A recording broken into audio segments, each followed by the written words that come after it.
The sand couldn't care less about me or my dirty feet, but still I cannot resist stepping all over him. This is the wrong time. It's too cold, autumn, and yet the ocean is always an angry bastard. There's nothing placid about the Atlantic. It's a tortured creature. It never stops tumbling and tossing and thinking about the things that it shouldn't be thinking about. And as I stand here so far from its rage, I know its thoughts.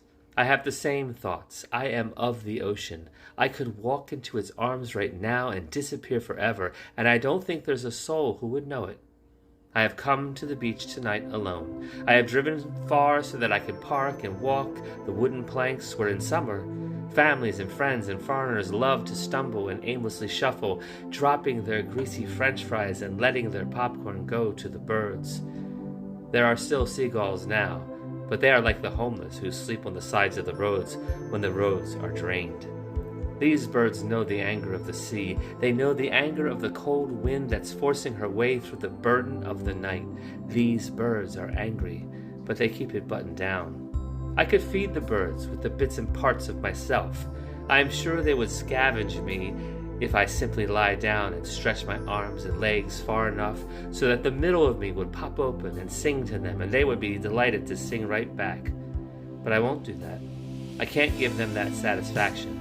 I am saving the feast of me for the ocean. You see, I have come here today to swim. I am going to move my arms and legs through the water and propel myself into my own deep sleep, because I cannot sleep anywhere else. I have been awake for far too long. The last time I slept, the lifeguards were here. The children were digging holes big enough to bury their own bodies, and the seagulls were winning. I could hear them then as I hear them now. They are a tabernacle, a choir of ascetic monks. They are singing the ambient rusty songs of God, and as we all know, God will eat you just as soon as show you love. And these birds don't show me love.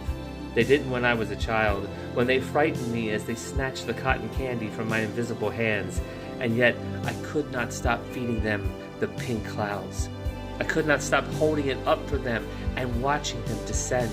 They came upon me like a cloudy fever of white and gray, and even though my mind was unraveling at such a young age, I was enthralled, enraptured, and as I stood there staring up at them, I could have sworn I heard them murmuring my last rites, and when I didn't die, I thought there's nothing that's going to kill me. All these years later, I realized how wrong I was, and the seagulls, like God, now ignore me, and the ocean will break my tiny body in two.